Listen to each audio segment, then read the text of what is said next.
What is up, YouTube? Welcome back to the channel. Panda here, and today we are doing a little bit of GVG in Watcher of Realms. I figured you guys seem to like the last GVGs we did, so let's go ahead and dive in and do a little bit of sort of up-to-date information on what I'm currently using as a defense, as well as doing at least one or two of my offensive battles, maybe more, depending on how long it takes. So this is currently my setup. I am enjoying it. I do think there's a couple little changes I want to make, specifically in this top team. I feel like this bottom team is in a good spot, but I'm going to show you exactly what it looks like. So we'll come in here. This is my first team. You'll see we're running the 4 Nightmare bonus. We're using 2 ground units that are built, to be pretty survivable. But we also have a healer in Vortex because my Wrath isn't A5 yet. And so because of that, he's not quite as survivable, which is why he's in the front line. Because he can kind of hold them off a little bit while A-Bomb gets to build up to his ultimate and gets lots of survivability built in because of that. And then, of course, our main DPS here is, of course, going to be Hats. And we have Volca in the background to just provide a little bit of extra block, but also to provide that healing that she brings, as well as, of course, the 4th Nightmare unit. So this is the setup that I currently have using for this team.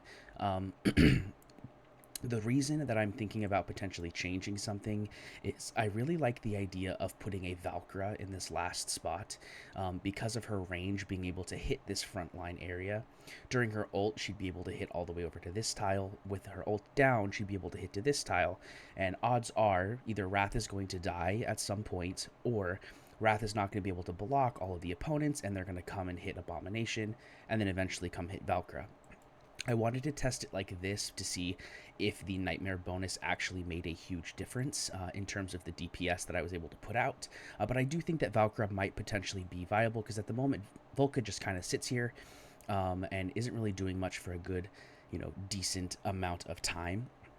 But I do have some, pretty cool, a pretty cool piece of content for you guys to see here, and it's about this first team. We actually got our first win on defense with this first team, so we're gonna play it so you can kind of see what exactly happened. You'll see here that they are actually using a pretty common strat, which is the several tanks followed by the explodey beetles. And you'd think that the explodey beetles would actually cause a problem for my team because I'm relatively stacked. But you'll see here that Hats is able to handle those beetles before they even get close to us, which is really, really powerful. Of course, you do see that our Wrath does die. Once he gets A5, I think he'll survive quite a bit more, and we're about a week away from that, so once that happens, he'll be a whole nother beast. But you'll see here that Hats is a pretty strong DPS, and of course, with the 4 Nightmare bonus, it's even better, because she's attacking incredibly, incredibly quickly. But of course, you'll also see Volca never does anything. She literally does absolutely nothing in this fight, other than be there and provide that Nightmare buff. So I do think I'm going to try the Valkyra strat in the next one and see if that feels any better. But of course, we'll continue to evaluate during this fight and see if it continues to do well. If it does, we might just keep it that way. Then, of course, we have our second team here. And I like this second team for a couple different reasons. I think the first reason is we're able to bring 3 DPS to this fight. One of which is an AoE champion in Zealous, and 2 of which are single targets, 1 physical and 1 magical, while also still having 2 ground units with Zillitu and Olag. And you'll see that we did things a little bit different here. We have our Zealous here. And the important thing here, guys, is, as I talked about in previous GVG videos in regards to the archers, is that the archers will target the first thing on the map. So if I were to place Zealous here, sure, I would get more range and I'd be able to hit sooner, but then the archers would target him. Because he's on the same line as Olag, they're going to target Olag first because he will be closer when they get close enough to attack. So this is something to keep in mind when you're setting up your defenses. You want to make sure that your allies are all in the same front line so that your tank is the one that gets targeted first. That'll kind of help prevent them from being able to archer your defense. Right? And then, of course, we have Zillitu here, who's able to deal some damage while Olag is tanking.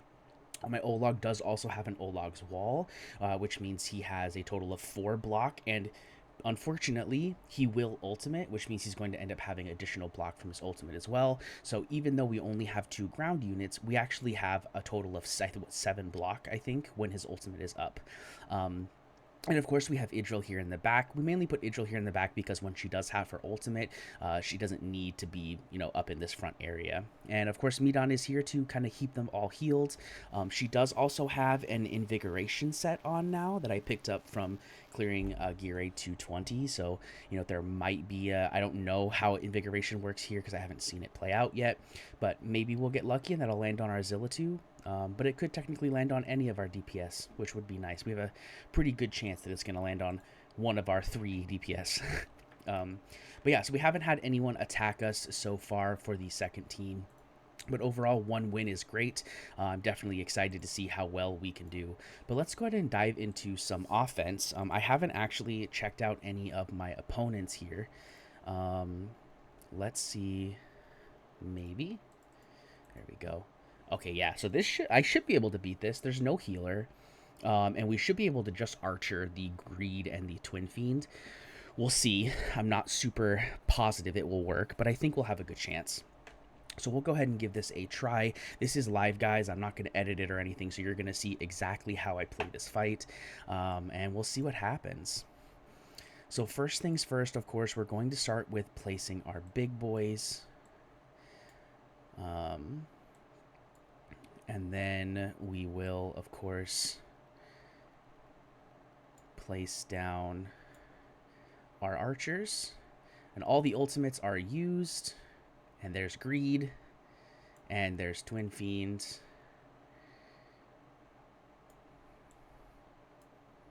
We'll send some Flyboys. Oh, the Maul ultimate. Okay, we could still win this, though. They don't have a healer. Should have waited a little longer on placing those, but we should still be okay. So we'll wait till we get close to 10. We'll drop our tank boy.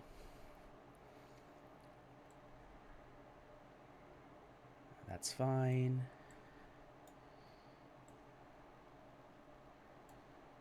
All right, and then we'll just walk right through. Easy. Yeah, so this is what I'm talking about when I say, that you don't want to have your front line be behind your DPS or your healers, because you're able to be picked off very easily with the archers. And I think this is a pretty common understanding so far in GVG for those people who are around the content creator area. But I want to see if auto fight works. I want to see how it works. It will stop it if it doesn't work well. We should be able to stop, right? Yeah. So let's see how it does it. Does it do it exactly? Okay, okay. Yep, and then it drops Archer. Archer, perfect. Greed's down, Twin Feed's dead. Beautiful.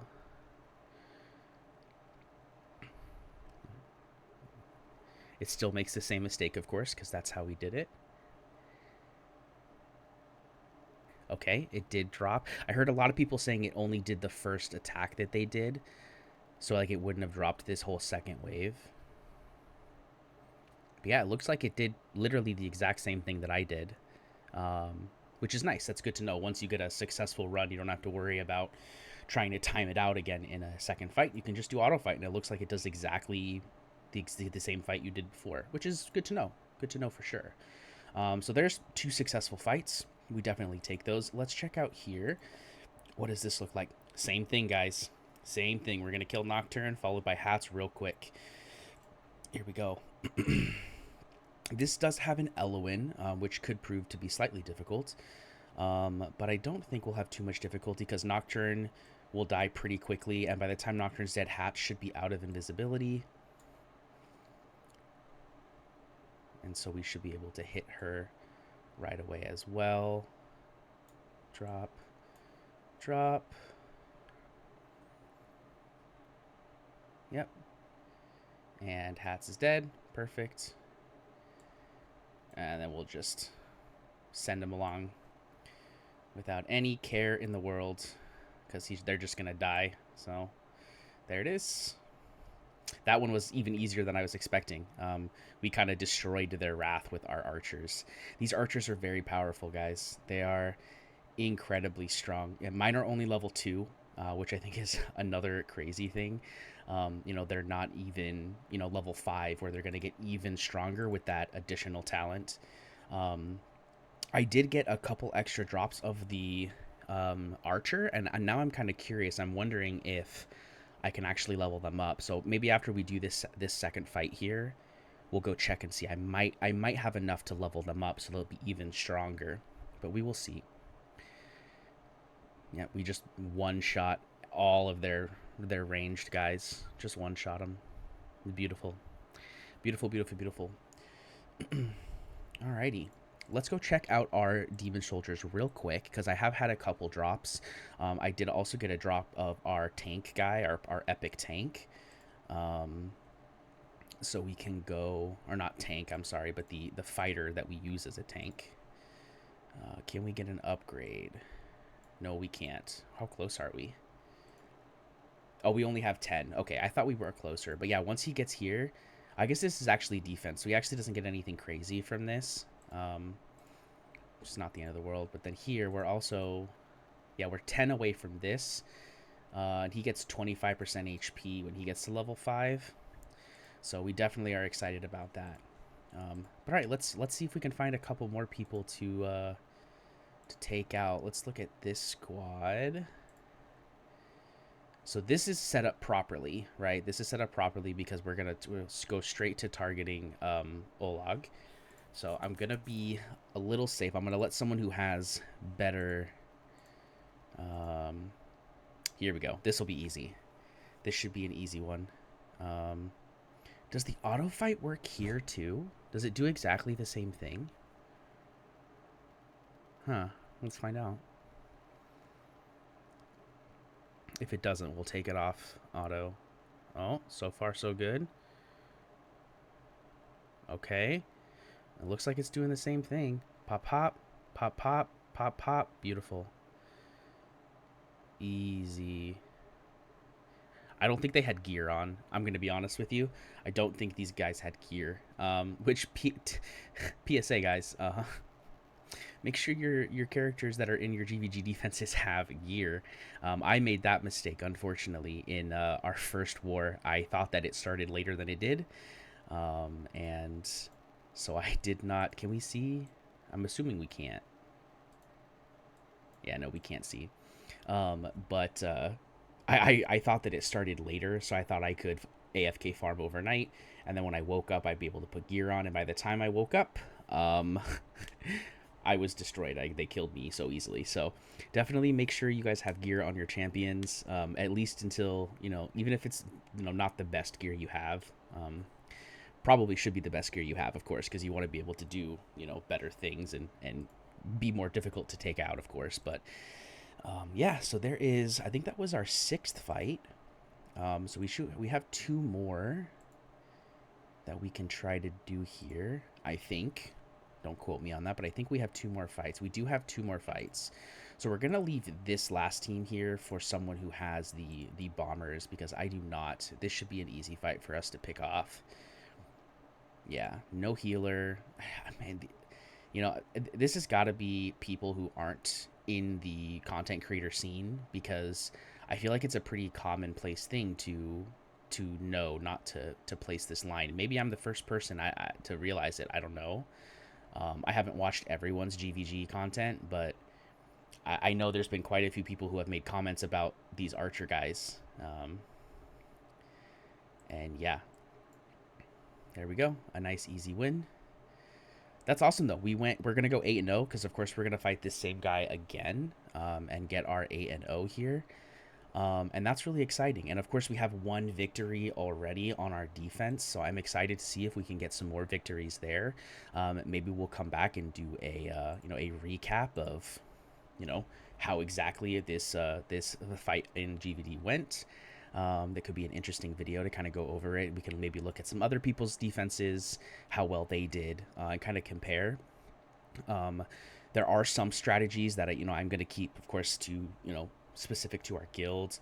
But you know, the stuff that I've talked about is stuff that's sort of widely known, at least from what I understand. I've seen it talked about in various discords, various streams.